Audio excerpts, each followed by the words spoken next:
ಅದರ ಅಡಿಯಲ್ಲಿ ತಾಲೂಕು ಕಚೇರಿಗಳಲ್ಲಿ ಹೋದ ವರ್ಷ ನಡೆದಿತ್ತು. ಈ ವರ್ಷ ಅದೇ ಯೋಜನೆ ಅಡಿಯಲ್ಲಿ AC ಆಫೀಸು DC ಆಫೀಸಿನ ಎಲ್ಲ ಮೂಲ ದಾಖಲೆಗಳನ್ನು ಇಡೀ ರಾಜ್ಯದಲ್ಲಿ ಗಣಕೀಕರಣ ಮಾಡುವಂತಹದ್ದು ಮಾಡ್ತಾ ಇದ್ದೇವೆ.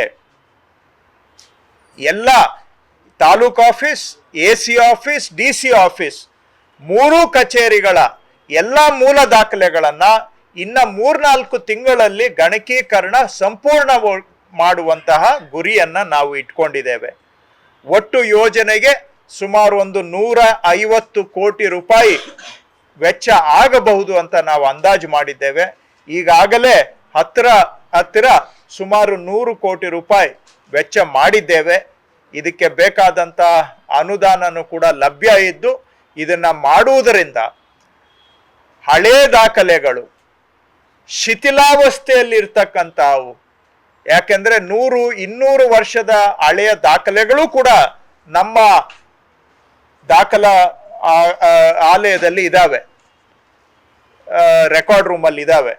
ಅವುಗಳನ್ನ ನಾವು ಈಗ ಸ್ಕ್ಯಾನಿಂಗ್ ಮಾಡಿ ಸಂರಕ್ಷಣೆ ಮಾಡಲಿಲ್ಲ ಅಂತ ಹೇಳಿದ್ರೆ ಅವು ಪುಡಿಯಾಗಿ ನಾಳೆ ಹಾಳಾಗಿ ಜಮೀನಿನ ಮಾಲೀಕತ್ವದ ವಿಷಯಗಳು ಗೊಂದಲದ ಗೂಡಾಗುವಂತ ಸಾಧ್ಯತೆ ಇರುತ್ತೆ.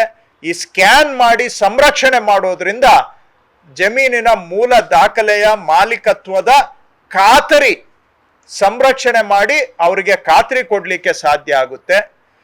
ಎರಡನೇದು, ಜನ ಈ ದಾಖಲೆಗಳನ್ನ ಪಡ್ಕೊಳ್ಬೇಕಾದ್ರೆ ನಮ್ಮ ಕಚೇರಿಗಳಿಗೆ ಅಲಿಬೇಕಾಗಿತ್ತು. ಕೆಲವೊಂದು ಸಂದರ್ಭದಲ್ಲಿ ಕೆಲವೊಂದು ಕಚೇರಿಗಳಲ್ಲಿ, ಎಲ್ಲ ಕಡೆ ಅಲ್ಲ, ಕೆಲವು ಕಡೆ ಮಧ್ಯವರ್ತಿಗಳ ಹಾವಳಿನೂ ಜಾಸ್ತಿ ಆಗಿದೆ ಅಂತ ದೂರಿತ್ತು. ಈಗ ನಮ್ಮ ಈ ಭೂ ಸುರಕ್ಷಾ ಆನ್ಲೈನ್ ಪೋರ್ಟಲ್ ಅಲ್ಲಿ ಅವರು ಬೇಕಾದಂತ ಕಾಪಿಯನ್ನ ಅವರೇ ಹುಡುಕಿ ಸರ್ಟಿಫೈಡ್ ಕಾಪಿಯನ್ನ ಆನ್ಲೈನ್ ಅಲ್ಲೇ ತಗೊಳ್ಬಹುದು. ಯಾವ ಕಚೇರಿಗೆ ಬರೋ ಅವಶ್ಯಕತೆನೂ ಇರೋದಿಲ್ಲ. ಜನಗಳ ಬೆರಳ ತುದಿಯಲ್ಲಿ ಎನಿ ಟೈಮ್ ಎನಿವೇರ್ ದಾಖಲೆಗಳನ್ನ ಅವರೇ ಪಡ್ಕೊಳ್ಬಹುದು. ನಮ್ಮ ಕಚೇರಿಗೆ ಬರೋ ಅವಶ್ಯಕತೆ ಇರೋದಿಲ್ಲ. ಮೂರನೇದು, ಇದು ಈ ಹಿಂದೆ ದಾಖಲೆಗಳು ಕಳೆದು ಹೋಗುವಂತಹದ್ದು ಸರ್ವೇ ಸಾಮಾನ್ಯ ಆಗ್ಬಿಟ್ಟು ಅದು ನಿಜವಾಗಿ ಕಳೆದೋಗಿತ್ತೋ ಅಥವಾ ಇಲ್ದೇನೆ ಸುಮ್ಮನೆ ಕಳೆದೋಗಿದೆ ಅಂತ ದೂರ ಹೇಳ್ತಾರೋ, ಎರಡನ್ನೂ ಇತ್ಯರ್ಥ ಮಾಡೋದಕ್ಕೆ ಆಗದೆ ಇವತ್ತು ಮಾಲೀಕತ್ವ ಗೊಂದಲದ ಗೂಡಾಗ್ಬಿಟ್ಟಿದೆ. ಎಷ್ಟೋ ಕಡತಗಳು ಕಣ್ಮರೆ ಆಗೋದ್ರಿಂದ ಮೂಲ ಮಂಜೂರಿ ದಾಖಲೆಗಳಿರೋದಿಲ್ಲ, ಇಲ್ಲ AC ಆಫೀಸ್ ಆರ್ಡರ್ ಕಾಪಿ ಸಿಗೋದಿಲ್ಲ, DC ಆಫೀಸಲ್ಲಿ ಫೈಲ್ ಕಳೆದೋದ್ರೆ ಇವೆಲ್ಲದ್ರಿಂದನೂ ಕೂಡ ಜಮೀನಿನ ಮಾಲೀಕತ್ವ ಅದಕ್ಕೆ ಒಂದು ಗ್ಯಾರಂಟಿ ಇಲ್ಲದೆ ಗೊಂದಲದ ಗೂಡಾಗಿರುವಂತಹದನ್ನ ಪರಿಹಾರ ಮಾಡಬೇಕು ಅಂತೇಳಿ, ವ್ಯಾಜ್ಯಗಳನ್ನ ಕಡಿಮೆ ಮಾಡಬೇಕು, ಭ್ರಷ್ಟಾಚಾರ ಕಡಿಮೆ ಮಾಡಬೇಕು ಅಂತೇಳಿನೂ ಕೂಡ ಈ ಸ್ಕ್ಯಾನಿಂಗ್ ಪ್ರಕ್ರಿಯೆಯನ್ನ ಮಾಡಿ ಇವುಗಳನ್ನ ಮುಂದೆ ಕಳೆದು ಹೋಗಬಹುದಾದಂತಹ ಸಾಧ್ಯತೆಗಳನ್ನ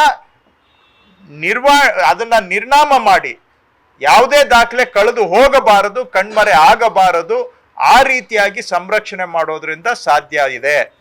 ನಾಲ್ಕನೇದು, ರೆಕಾರ್ಡ್ಗಳನ್ನ ತಿದ್ದೋದು, ಫೋರ್ಜರಿ ಮಾಡೋದು, ನಕಲು ಮಾಡೋದು ಕೂಡ ಕೆಲವು ಭಾಗಗಳಲ್ಲಿ ನಡೆದಿದೆ. ಈ ಸ್ಕ್ಯಾನಿಂಗ್ ಒನ್ ಟೈಮ್ ಮಾಡೋದ್ರಿಂದ ಕನಿಷ್ಠ ಇನ್ನು ಮುಂದೆ ಯಾರೂ ಕೂಡ ಫೋರ್ಜರಿ ಮಾಡಕ್ಕಾಗಲ್ಲ, ನಕಲು ಮಾಡೋದಕ್ಕೆ ಆಗೋದಿಲ್ಲ, ಹಾಗೆ ಕಳೆದಾಕ್ಲಿಕ್ಕೂ ಧ್ವಂಸ ಮಾಡ್ಲಿಕ್ಕೂ ಕೂಡ ಸಾಧ್ಯ ಇಲ್ಲ. ಸೊ ಆ ಫೋರ್ಜರಿಯಿಂದ ಏನು ಫ್ರಾಡ್ ಆಗ್ತಾ ಇತ್ತು ಅದನ್ನು ಕೂಡ ತಪ್ಪಿಸುವಂತ ಉದ್ದೇಶ ಹೊಂದಿದೆ. ಸೊ ಈ 4 ಉದ್ದೇಶಗಳನ್ನ ಇಟ್ಕೊಂಡು ಜಮೀನಿನ ಮಾಲೀಕತ್ವಕ್ಕೆ ಒಂದು ಖಚಿತತೆ ಬರಬೇಕು ಅಂತೇಳಿ ಎಲ್ಲ ಮೂಲ ದಾಖಲೆಗಳನ್ನ ಸ್ಕ್ಯಾನಿಂಗ್ ಮಾಡುವಂತಹದನ್ನ ಭೂ ಸುರಕ್ಷಾ ಯೋಜನೆ ಅಡಿ ನಾವು ಮಾಡ್ತಾ ಇದ್ದೇವೆ. ಈಗಾಗಲೇ 70 ತಾಲೂಕಲ್ಲಿ ಪೂರ್ಣ ಆಗಿದೆ.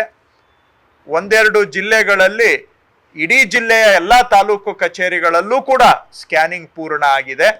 ಅದರ ಜೊತೆಗೆ ಬರೀ ತಾಲೂಕು ಆಫೀಸಲ್ಲಿ ಮಾಡಿದ್ರೆ ಸಾಕಾಗೋದಿಲ್ಲ ಅಂತೇಳಿ AC ಆಫೀಸು, DC ಆಫೀಸಲ್ಲಿ ಈಗ ಆರಂಭ ಮಾಡಿದ್ದೇವೆ.